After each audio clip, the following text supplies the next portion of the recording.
আমটা এইভাবে ঘষে ঘষে আমের শাঁসটা আমি বের করে নেব, ভালো করে মিশিয়ে নেব। নমস্কার বন্ধুরা, আপনারা কেমন আছেন? পাকা আম তো খেয়েছেন, আর পাকা আম দিয়ে হাজারো রেসিপি আপনারা বানিয়েছেন।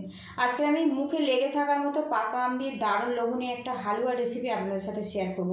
পুরো ভিডিওটি দেখার অনুরোধ করছি, আশা রাখছি ভালো লাগবে। আজকে রেসিপির জন্য এখানে মিডিয়াম সাইজের একটা পাকা আর মিষ্টি আম নিয়েছি। আর অবশ্যই কিন্তু মিষ্টি টাইপের আম দিয়ে এই রেসিপিটা বানাতে হবে, এতে হালুয়াটা খেতে কিন্তু অনেক বেশি সুস্বাদু হবে। আমটা আগে থেকে ভালো করে আমি ধুয়ে নিয়েছি, এবার মুখটা এইভাবে কেটে নেব। আর বন্ধুরা, আমি সবসময় চেষ্টা করি একদম ঘরে থাকা উপকরণ দিয়ে একদম নতুন নতুন রেসিপি শেয়ার করার জন্য। প্লিজ বন্ধুরা, লাইক শেয়ার সাবস্ক্রাইব করে আমাকে একটু সাপোর্ট করবেন। এইভাবে পুরো আমটা ছাড়িয়ে নেব।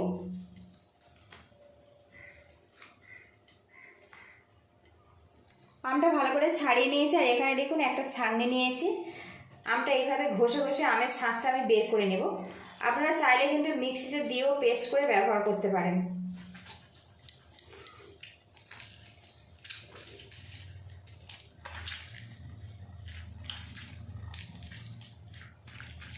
আমের শাঁসটা আমি বের করে নিয়েছি, এবার যে আটিটা বেরিয়েছে এটা আমি বাদ দিয়ে দেব। এখানে দেখুন আমের শাঁসটা কিন্তু আমি পুরোপুরি রেডি করে নিয়েছি। চিনির শিরা বানাবো, তার জন্য এখানে দেখুন হাফ কাপ পরিমাণে চিনি নিয়েছি, সসপ্যানের মধ্যে দিয়ে দিলাম। এর মধ্যে দিয়ে দেবো হাফ কাপ পরিমাণে জল, আরও সামান্য একটু জল দিয়ে দেব। চিনিটা কিন্তু বেশ ভালো মতো মেল্ট হয়ে গেছে, আর এই রসটা কিন্তু একতার বা দুতার করার কোনো কিন্তু প্রয়োজন নেই। চিনিটা মেল্ট হয়ে গেলে কিন্তু রসটা রেডি হয়ে যাবে। এখানে দেখুন সামান্য পরিমাণে কেশর নিয়েছি, এর মধ্যে দিয়ে দেব। আর বন্ধুরা, এটা একদমই অপশনাল, কেশরটা দিলে কি ফ্লেভারটাও ভালো আসে আর কালারটাও ভালো আসে। থাকলে সামান্য ব্যবহার করতে পারেন, আর না হলে এটা বাদ দিয়ে দেবেন।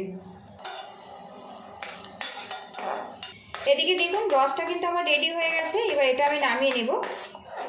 প্যানটা আমি হালকা করে গরম করে নিয়েছি, এবারে এর মধ্যে আমি 4 চামচ পরিমাণে ঘি দিয়ে দেব। ঘিটা কিন্তু বেশ ভালো মতো মেল্ট হয়ে গেছে, আর এই অবস্থাতে কিন্তু গ্যাস রেটটা একদম কমে রাখতে হবে। আর এখানে দেখুন কাজু আর আমন্ড একটু কুচিয়ে নিয়েছি, ঘিয়ের মধ্যে দিয়ে হালকা করে ভেজে নেব। এতে করে কিন্তু বাদামগুলো একটু ক্রাঞ্চি ভাব আসবে, আর সুন্দর একটা ঘিয়ের ফ্লেভার চলে আসবে। খুব কিন্তু লাল করব না, হালকা করেই ভাজবো আমি।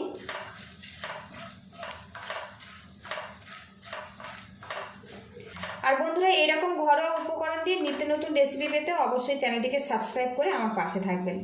বাদামগুলো কিন্তু আমি হালকা করে ভেজে নিয়েছি, এবার এগুলো আমি তুলে নেব।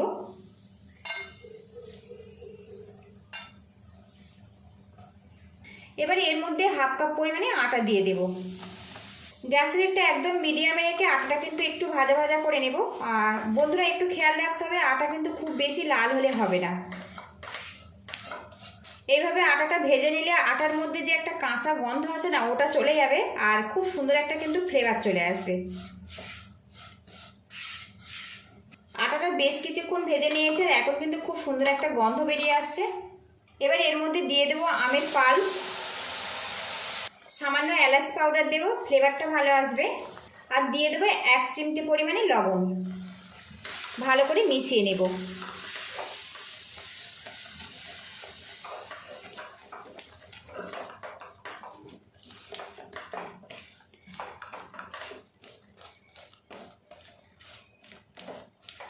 আমার আটাটা কিন্তু বেশ করে মিশিয়ে নিয়েছি, এবারে এর মধ্যে দিয়ে দেবো চিনির রস। আর বন্ধুরা, এই সময় কিন্তু গ্যাসের রেটটা একদম মিডিয়ামে রাখবো, রেখে আবারও ভালো করে রসের সাথে মিশিয়ে নেব।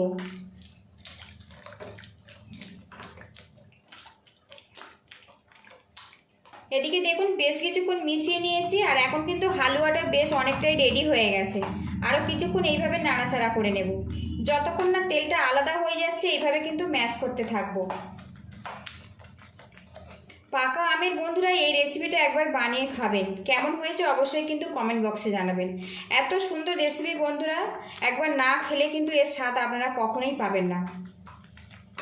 বেশ কিছুক্ষণ মিশিয়ে নিয়েছে, আর এখন দেখুন বন্ধুরা, হালুয়াটা কিন্তু প্যান থেকে বেশ ছেড়ে ছেড়ে আসছে। এর মধ্যে আরও 1 চামচ পরিমাণে ঘি দিয়ে দেব। হালুয়ার শেষের দিকে একটুখানি যদি ঘি ব্যবহার করেন বন্ধুরা, এতে কিন্তু হালুয়াটা অনেক বেশি গ্লোজিভাবে তৈরি হয়। ভালো করে মিশিয়ে নেব। আর হালুয়াটা কিন্তু আমার প্রায় শেষের দিকে, দেখুন বন্ধুরা প্যান থেকে বেশ ছেড়ে ছেড়ে আসছে। এইভাবে আরও কিছুক্ষণ নাড়াচাড়া করে নেব। এদিকে আমার কিন্তু ম্যাঙ্গো হালুয়াটা পুরোপুরি রেডি হয়ে গেছে। আর এখন দেখুন প্যান থেকে বেশ ছেড়ে ছেড়ে আসছে। যখন দেখবেন যে প্যান থেকে ছেড়ে ছেড়ে আসছে সেই সময় কিন্তু বুঝে নিতে হবে যে হালুয়াটা পুরোপুরি আমার রেডি হয়ে গেছে। আর এখন কিন্তু খুব সুন্দর একটা গন্ধ বেরিয়ে আসছে। এবারে এখানে যে বাদামগুলো আমি ঘিয়ে ভেজে রেখেছিলাম এর মধ্যে কিছুটা দিয়ে দেবো আর কিছুটা আমি রেখে দেবো। বাদাম দিয়েছি, ভালো করে মিশিয়ে নিব। আর বন্ধুরা, আজকের পাকা আমের এই হালুয়া রেসিপিটা যদি ভালো লাগে প্লিজ বন্ধুরা লাইক শেয়ার সাবস্ক্রাইব করে আমাকে একটু সাপোর্ট করবেন। ভালো করে মিশিয়ে নিয়েছি, এবার এটা নামিয়ে পরিবেশনের জন্য আমি রেডি করে নেব, তারপরে দেখা হচ্ছে। এদিকে দেখুন বন্ধুরা, হালুয়াটা কিন্তু আমি দুটো ভাগে ভাগ করে নিয়েছি। একটা এইভাবে পরিবেশন করব আর কিছুটা আমি বরফি আকার শেপ দিয়ে পরিবেশন করব। এর মধ্যে সামান্য পরিমাণে ঘি ব্রাশ করে নিয়েছি আর কিছুটা মিশ্রণ দিয়েছি, একটু এইভাবে সমান করে নেব।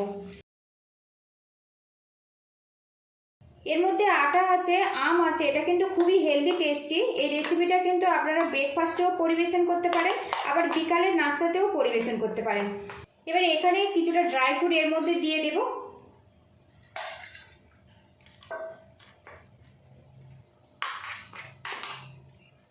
এদিকে দেখুন বরফি শেপ দিয়ে রেডি করে নিয়েছি, এটা ঠান্ডা করে ফেরত আসছি। হালুয়াটা আমি এইভাবে পরিবেশন করব। ওপর থেকে একটুখানি কাজু নিয়েছি, এইভাবে একটু সাজিয়ে দিব। ম্যাঙ্গো হালুয়া কিন্তু পুরোপুরি আমার রেডি হয়ে গেছে। দেখুন বন্ধুরা, কত সহজে এটা বানানো যায়। পরিবেশনের জন্য ম্যাঙ্গো বরফিগুলো কিন্তু আমি রেডি করে নিয়েছি আর কত সুন্দরভাবে রেডি হয়েছে দেখুন বন্ধুরা। পরবর্তী ভিডিও দেখার আমন্ত্রণ জানিয়ে আজকে আমি বিদায় নিচ্ছি।